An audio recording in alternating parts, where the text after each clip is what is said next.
Bart Sketchum and his team. And that was kind of a tale of two halves in a lot of ways. I'm going to start this off with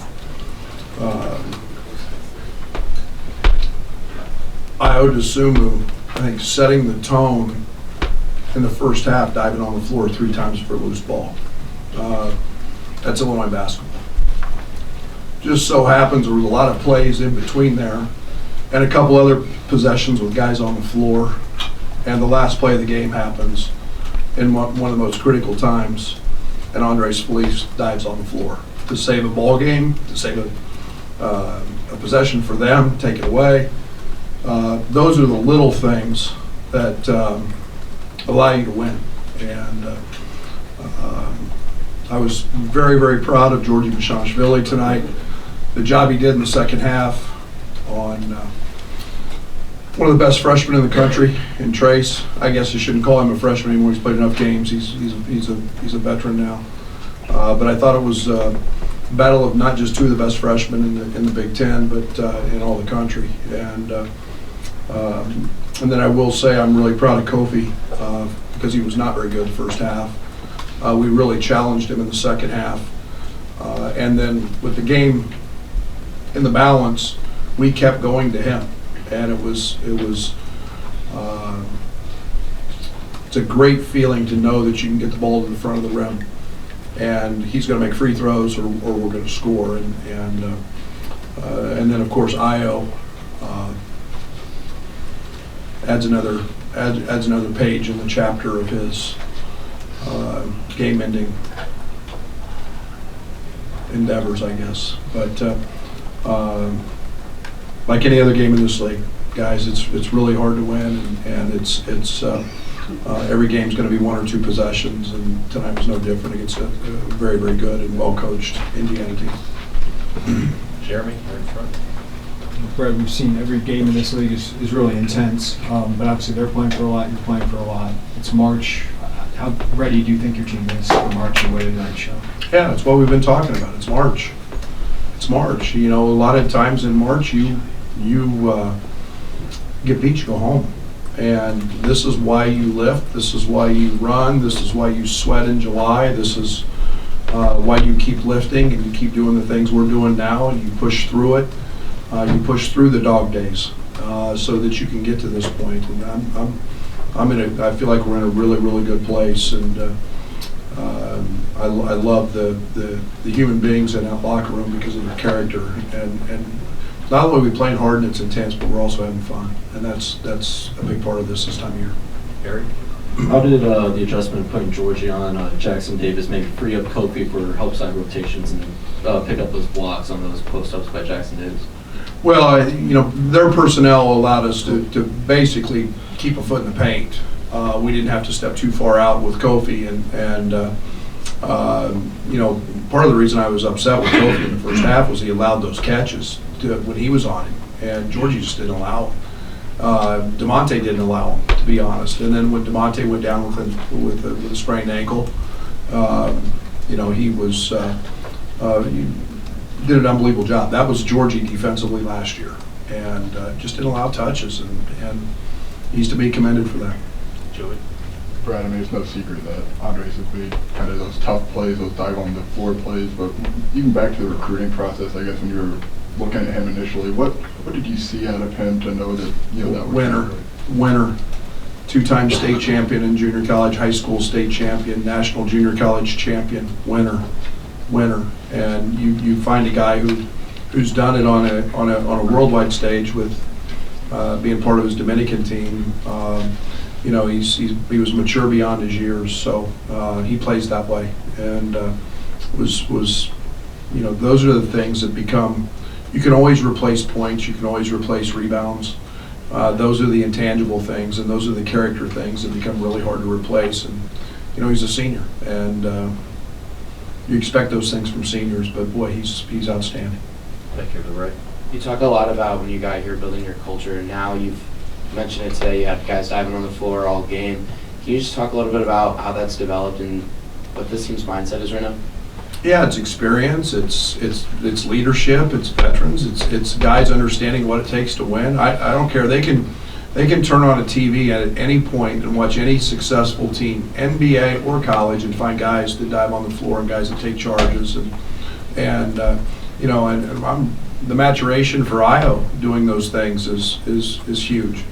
But those are the important things. We keep emphasizing them. You can practice them, you can do whatever, but until you actually do it and see the results, sometimes it's can be a little bit, coach is just full of it, but it truly does win, and then never more evidence than some of the plays Dre's making this year and now Io. Here to your left. Yes, Coach, you talked about the matchup of Trey Jackson Davis and Kofi Cochran being two of the best freshmen in the country. From the sidelines, how did you see that matchup play out? Trace won the first half, was pretty doggone good, and I thought Kofi balanced that out in the second half, and again, it's never a team effort or an individual effort. It's never that one-on-one balance, but Trace has got great length. He's got unbelievable anticipation. I enjoy watching him play, especially on the glass, because he's got an innate ability to find the ball. And we didn't hit him. I mean, he had 4 offensive rebounds, and our first shot defense was pretty good, and he gets 4 rebounds and keeps possessions alive in which they score. And it was disappointing because we were down 8 at half on the glass. Brad, back here, right? Last 30 seconds, you ran one inbounds play on the inline where you got the ball to Monte, and then he missed the free throw. Next time you get it to Io. Was the play designed to maybe get it to Trenner Io, but DeMonte was the one that was open on that play? Io was taking the ball out, and obviously you like those situations because Io's your best passer, and you also know he's going to get open. Actually, I think Dre came open. And threw it to DeMonte. And I got all the confidence in the world. DeMonte's in that situation again, he'll make it. The next possession, there wasn't going to be any question who we were getting the ball to. And, we just ran a sideline line play that we practiced a bunch, and I just broke and was able to kill 3 or 4 seconds as well. Kendrick, back. Coach, 3 years ago, you sat up here and you talked to us about your culture, piggybacking off it a little bit, and now you're in year 3. What is the culture that you're looking for? Is this Brad Underwood basketball? Is this what you're talking about when you told us 3 years ago? Darn close.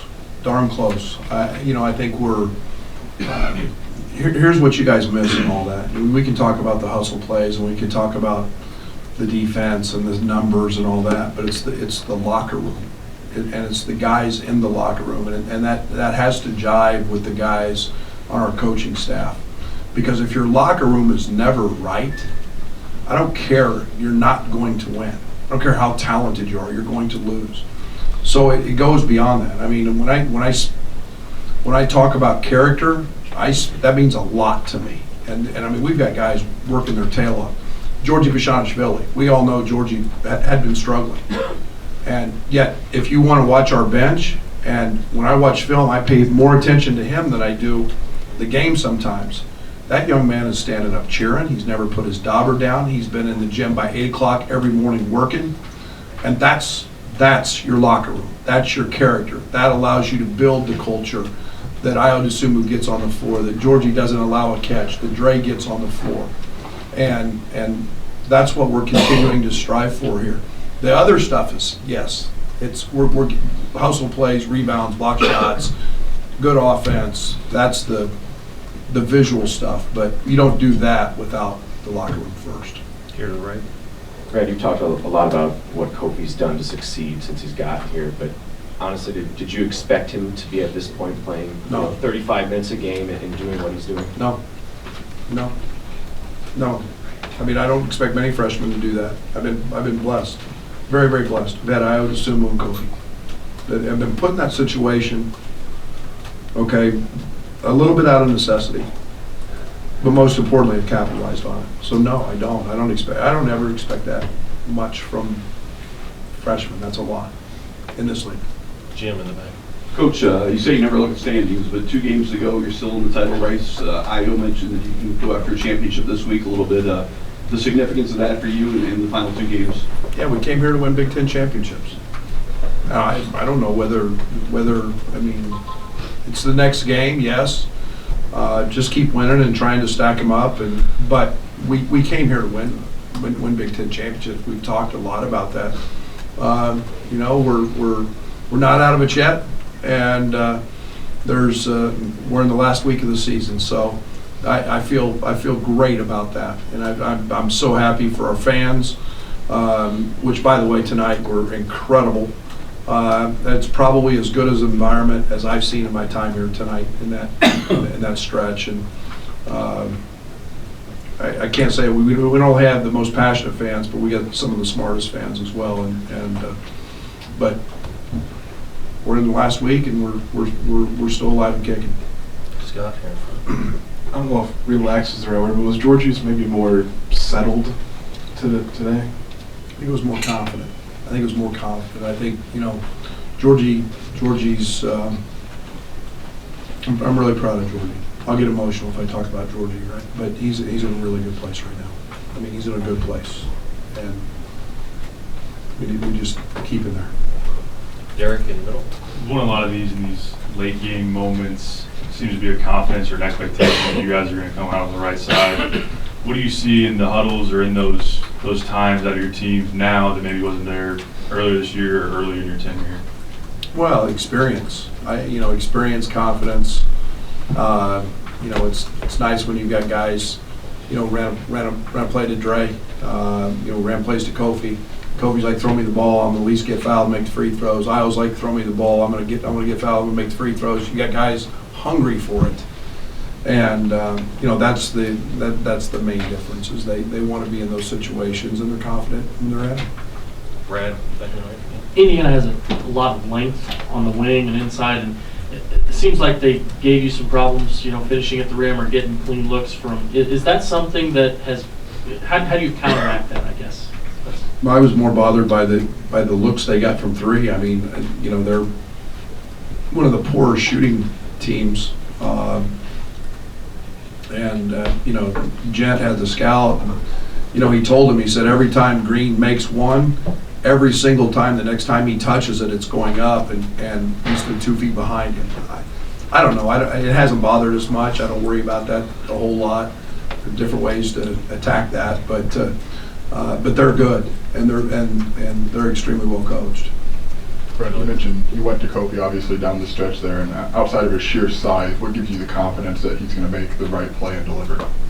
Well, I mean, you get him 3 feet from the rim. I mean, there's a lot of good things going to happen, and it was his early deep post ups. It was his ability to just create just a little bit of an angle.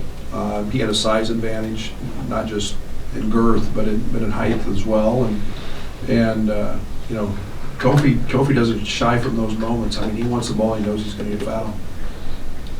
One more back here. Kofi credited his career-high 6 blocks to the work that you guys have been putting in practice. You mentioned specifically work that he's done with you. How does it feel as his coach to see that hard work paying off? Well, it's you want him to get to the level that he's capable of. So he's fun to work with because he just keeps wanting more. You forget he's an 18-year-old kid. He's emotional sometimes, but his physical tools just make it fun to work with every day. And he's eager. So, again, it was nice to see him be dominant on that end. Ball in the middle. Iowa's definitely developed consistency as a closer in a closer role. Did you see him having that mentality and having that trait when you were recruiting him? Yeah. I mean, he's a winner. He won a couple state titles in high school. He always had the ball in those moments. Always had the ball at the end of a quarter, end of a half. And some guys have a knack for it, and he does. And then obviously, his confidence has grown in those situations because he did it 3 or 4 or 5 times last year for us. Anything else for Coach? All right. Thank you. Thank you. Thanks, Brad.